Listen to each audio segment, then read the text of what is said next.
Have you ever wondered how some people get rich when markets crash? No, I'm not talking about shorting investments, that's too risky for me. The reality is that more millionaires are made during recessions than any other time. And what I want to do today is go over 7 things that you can do to get rich next time you see a recession. Wait, did you just say that a recession's coming? The United States has seen a recession pretty much every decade for the last century.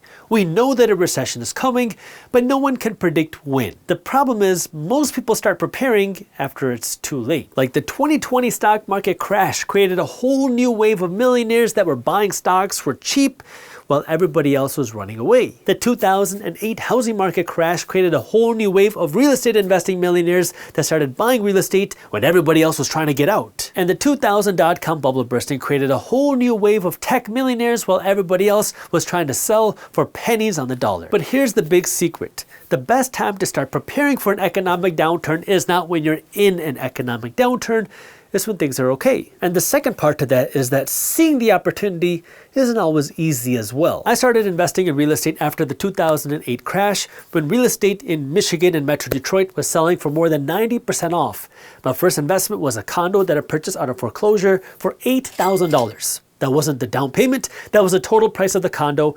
And just a few years prior, somebody had purchased that condo for 150 grand and then it was foreclosed on and the banks couldn't get rid of it. And then I came in and bought it for $8,000 and I rented it out for $600 a month. Now this might seem like a no-brainer deal today, but back then when I would talk to other people about it, even people that had money, even people that were financially savvy, the common consensus was you were out of your mind if you thought about touching real estate after the 2008 crash, because real estate created foreclosures and real estate created bankruptcies. It did not create wealth. Now, you can see today that that's clearly not the case, but that was a sentiment back then. When the 2020 pandemic came in and the economy was shut down, I made videos talking about how I was purchasing stocks on the way down. I didn't know what was gonna happen, but I was getting floods of comments from people saying, why would you wanna go out and buy stocks when the economy is collapsing? This is not the time to purchase. And then of course we saw that the stock market is now breaking new all-time record highs. So if you want to be able to use an economic downturn as an opportunity to build wealth, there are 7 things that you need to understand. And the first and most important thing that you got to understand is poop. Yes, I said poop. Not poo, but poop. The 2020 pandemic recession, the 2008 housing market recession, and the 2000 dot-com recession all had one thing in common, and that is poop, which is I want you to start by taking a little breath and understanding poop. What is poop? Poop is that panic leads to overselling, leads to opportunity, leads to profits. In each one of these instances, you saw poop play out. It started with panic. Anytime you see any sort of economic downturn, you see panic. The 2020 pandemic, panic. 2008 crash, panic. 2000 dot-com bubble bursting, panic. Every recession has a sort of panic, and especially when we're talking about the stock market, that panic can drive the value or market price of investments because then people get scared, and then that creates overselling. Now, every asset, I don't care if we're talking about stocks or real estate or businesses or cryptocurrency or anything in between, every asset follows supply and demand. When you have more buyers than sellers, the price of this asset goes up. When you have more sellers than buyers, the price of this asset goes down. So now when you have overselling happening, what does that mean? The prices of an investment go down. Now some things will go bankrupt, but this is where your financial education comes in to be able to analyze a good investment from a bad investment. And what you'll see is that good investments go on sale. And that's what creates the next O, which is opportunity. Because if you see good investments being sold off, that creates opportunity for you to come in and buy a good investment at a big discounted price. It's kind of like going Black Friday shopping, but instead of buying sweaters and TVs, you're buying investments that can make you a lot of money. And this is where now you have to be patient. And if you have the patience, it can give you the last P, which is profits. But in order for this to happen, you have to be prepared, you have to be financially educated and understand how poop works. Because if you look at really any economic downturn in the last century, poop has played out. You got to understand that poop has happened in the past and poop will happen again. So you want to make sure you understand poop. Number 2 is you have to have some emergency savings. The reason why so many people get burned and hurt financially when you see an economic downturn is because people lose their jobs, which is of course bad. But the real reason why it becomes so much more devastating is because most people have no savings cushion. You lose your job and now you have no ability to eat without your credit card debts. And so this is where now I want you to take a step back and understand that if you're spending all of your money today, what's going to happen if something were to happen to your income tomorrow? Now, of course, we don't want anything to happen to your job, but you got to be able to prepare for bad situations. What happens if your company goes bankrupt? What happens if your CEO runs your company into the ground? What happens if you get fired? What happens if you get sick and you can't go into work tomorrow? And so this is just a general life preparedness, but it's unfortunate that this really comes into light when something bad happens. And so instead of waiting for a recession to blindside you, get prepared. Have some emergency savings. Start by saving $2,000 as soon as possible, and then you want to have somewhere between 3 months to 12 months worth of emergency savings to protect you. That way, even if you were to lose your job tomorrow, you could continue to live your life for the next 3 to 12 months, depending on how many savings you have, and not have to change a thing about your spending habits. You can live much differently if you have 3 months to go out and find a new job and not have to change a thing about your spending habits, because you have that emergency cushion there, and that requires you to spend less money today so you have more money for that time. Number 3, you got to build some opportunity savings. Let's just say you don't know how to analyze stocks, but you know that you want to invest in stocks. And then tomorrow, the stock market were to fall by 90% because markets are crashing, and you say, Jaspreet, I know poop. I want to go out and buy the stock market. Even if you don't understand stocks, you could go out and buy stocks at 90% off by investing your money into the general stock market using an index fund or an ETF. But if you have no money to go out and actually purchase stocks, it doesn't do you any good that the stock market's crashing. And this is where you don't want to waste a good crisis, but in order for you not to be able to waste it, you have to have some money. Not just to protect you, but also money to be able to capitalize on opportunities. So if you were to see an opportunity tomorrow, whether you're in a recession or in a good time, because you see opportunities in bad times and good times, you got to have money to be able to capitalize on the opportunity. So you got to have some emergency savings, like we just said, but you also have to have some opportunity savings. That's cash sitting there waiting to be invested. And that means you got to spend less money so you have money waiting to be invested. Because then when you see an opportunity, now you can take this money that was sitting there waiting, maybe in a high interest savings account, earning a little bit of interest, and now you say, hey, I got some cash to go out and buy this opportunity that I've been waiting for. The 4th thing that you got to do is invest in your financial education today. This means, number 1, understanding the financial news. Number 2, understanding the financial trends. Number 3, understanding the financial education. When it comes to understanding the financial news and the financial trends, these are 2 different things. The financial news is understanding what's happening in the economy right now. The trend is what's happening in the general flow of money. Where is money going? What types of industries are going to see more money and more growth in 10 years from now versus today? This is where you want to start investing some of your time, researching and analyzing, because one of the things that I like to do is know what investments I want to purchase. If it's real estate, I want to know which neighborhoods I want to invest in. If it's stocks, I want to know which companies I want to buy. And then if something were to happen to these companies or in these neighborhoods, if I were to see an opportunity, I already know what I want to purchase, and then I just can go in and purchase. But this starts with you paying attention to what's happening earlier instead of starting to do your research after the fact. You don't want to play catch up here. You want to be ahead of the game.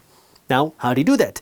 Well, you can start by studying what's happening in the markets, listening and reading to earnings statements by different companies, listening and reading the press statements put out by companies, reading the source that we understand what's happening. That would be the best case situation. The second best thing that you can do is read an unbiased news source, kind of like Market Briefs, which is something that I created, which is a free and easy tool to help you stay up to date on what's happening in the financial markets. Market Briefs is a free financial newsletter where my team is breaking down what's happening in things like the economy, the housing market, the stock market, crypto, and the global economy into a fun, witty, and easy to read newsletter. You can read it in less than 5 minutes every morning, and it's completely free. So if you haven't joined Market Briefs yet, I got the link for you down in the description below. By the way, we also have a paid newsletter called Market Briefs Pro that keeps you up to date on the financial trends if that's something that you're interested in. But then beyond that, you also want to understand the financial education, which is now how do you analyze an investment? What's a good stock versus a bad stock? What's an expense ratio on an index fund or a mutual fund or an ETF? How do you analyze these types of funds? How do you analyze a rental property? How do you underwrite the deal to see if it's a good deal for you or not? Start investing in your financial education. That way, you already have the knowledge so you can analyze what's a good investment or bad investment when the opportunity comes. But that requires you to start investing some of your time, some of your energy, and maybe some of your own money, whether it's buying classes, whether it's reading books, whether it's watching podcasts and YouTube videos. Start learning about your investing. Because you can see a great investment opportunity, but if you don't know how to analyze it, if you don't have the money for it, it doesn't do you any good. You got to be prepared, you got to be financially educated, and you got to understand the trends. That way you can actually capitalize on the opportunity. Number 5, this one might sound like a curveball, but it's really not. Do not drive a car that you can't afford. The first major payment that people stop making when things go wrong in the economy is not their house, it's their car. And if you drive a car that you cannot afford, well, this car can create a lot of stress, not just when times are good. I mean, obviously, when you go to fill in the premium gas, it's stressful, but when times are bad, then it can create a whole lot of stress because now you have this $600 a month car payment when you're struggling to eat. That's a situation that you want to avoid. And this is why some investors like to look at repossession rates to get an idea of what type of economy that we're really in, because as repossessions rise, historically that has meant that the economy starts to go down for that very reason. So this can be an opportunity for you to protect yourself by just not going too deep into debt to buy a car. In fact, the best thing that you can do is buy a car with cash. That way you don't have to worry about the payments. And now it's not a stress on your financial life. The sixth thing that you can do is get rid of your personal loans today. That means things like credit card debts. That means things like payday loans. That means things like home equity lines of credit. When you take out debt to go out and buy things like a boat or a vacation or clothes or a car. These are all debts that are not adding any money in your pocket, but they take money out of your pocket every single month. That's fine when things are okay. That's fine when you have the income to pay for it. That's fine when things are fine. But it's not fine when things start to be tough. And this is where you want to be preparing when things are okay for times that are not so okay. And that means now being a little bit more proactive and working to pay down these debts more aggressively, working to pay down your credit card debts, working to pay down your payday loans, avoid payday loans at all costs, avoid credit card debts at all costs, and those home equity lines of credit that you're using to buy things that aren't making any money, to buy things that aren't putting any money in your pocket. Use this as a time to be financially smart and get out of that financial rat race of just making money to pay your bills. Make money, get rid of those bills. That way you have more money to invest, to build your savings, to build your investments, and to build that money that can be invested. And finally, number 7, which kind of wraps all of this together, is live within your means. I think Dave Ramsey says, act your wage, which is a great way to say this, which means you got to be willing to take a pay cut. That way you have money to save and invest every month. See, living within your means doesn't mean that you make $1,000 and spend $999. Living within your means you make $1,000 and then you spend no more than $750. You're investing at least $150 and you're saving at least $100. This way now you're putting some money aside for your savings, you're putting some money aside to be invested, and you're putting some money aside to be spent. That's what living within your means. And in order for you to really ever build wealth, you have to live within your means. And the reality is, if you ever want to become wealthy, the way you do that is by owning investments. You hear people say that you need money to make money, which is not true. You need money to grow your money. The reason why you hear people talking about, oh, how am I supposed to go out and invest in real estate or do these things where you see investors make these huge returns because I don't have any money? Well, yeah, investing your money into real estate, investing your money in stocks, these are ways to grow your wealth. It's not a way to make that wealth. The way that you make it is you go to work or you build a business, you have an income. Now, when you get this income, you don't spend all the income. Then you take this money that you don't spend and you go out and you invest it into stocks, you go out and invest it into real estate. And then this is called growing your wealth, because this is where investors build the most wealth. They see the value of their investments and assets rise. But you can't do that unless you own any of these investments. You can't do that unless you own any of the assets. And in order for you to own the assets, you need money to go out and purchase them. And that means you cannot live by spending all of your money in the first place. So you got to spend less than what you make, save some of it to protect you, save some of it to be able to capitalize on opportunities, invest some of it, and spend less. That way you have more money to build your wealth. And then you can also work to earn more money. But again, you're earning more money not just to drive a faster car, but you're earning more money so you can save more to protect you, save more to capitalize on opportunities, have more money to invest, and then spend a little bit more money as well.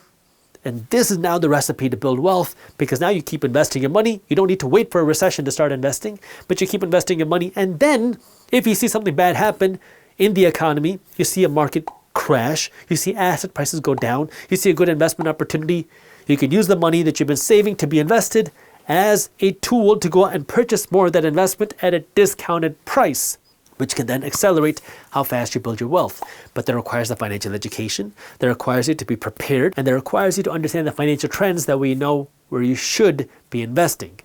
Your credit score is not a measure of how much money you make, and it's definitely not a measure of how wealthy you're gonna become. Your credit score shows how likely you are to pay back your debt. It's not even that accurate. Oh, did you just cancel a credit card? Well, now your credit score just dropped 45 points. You've only had a credit card for 3 years? Minus 61. You don't have any debt. You have a 0 credit score.